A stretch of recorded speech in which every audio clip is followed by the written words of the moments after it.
Rome was no more a place of grand public spaces. It had become a city of fortresses. Noble families dominated Roman politics and wanted to dominate its skylines too, building tower houses, private strongholds that both served as a defensive position, but mostly as a way to prove their own power in an obvious and immediately understandable way.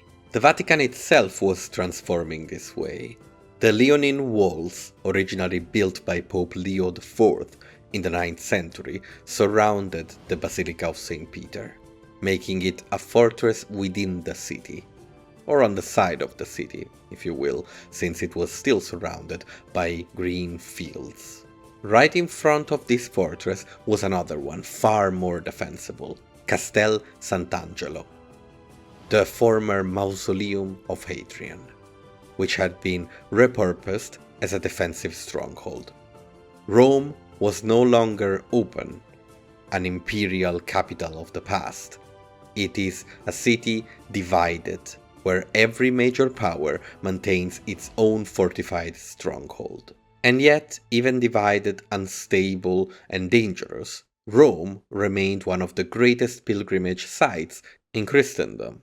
Thousands of pilgrims arrived from across Europe to visit the relics of the saints, particularly the tomb of St. Peter. This continuous movement of people was the economic lifeblood of Rome, fueling its economy, supporting inns, merchants, and craftsmen who catered to these travelers. Pilgrimage was not without danger. The roads leading to Rome were plagued by bandits, and even within the city factions frequently clashed. Yet pilgrims continued to come, believing that a journey to Rome can grant spiritual merit, penance for sins, and even miracles.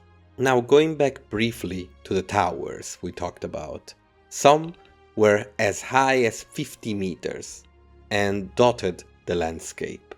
They were built from the pillaged stones of ancient ruins, after incorporating fragments of temples and basilicas into their walls. If you look at them, you can see it. You can see the style of walls built by ancient Romans, and you can even see the statues protruding out from the walls, as if lamenting their destiny.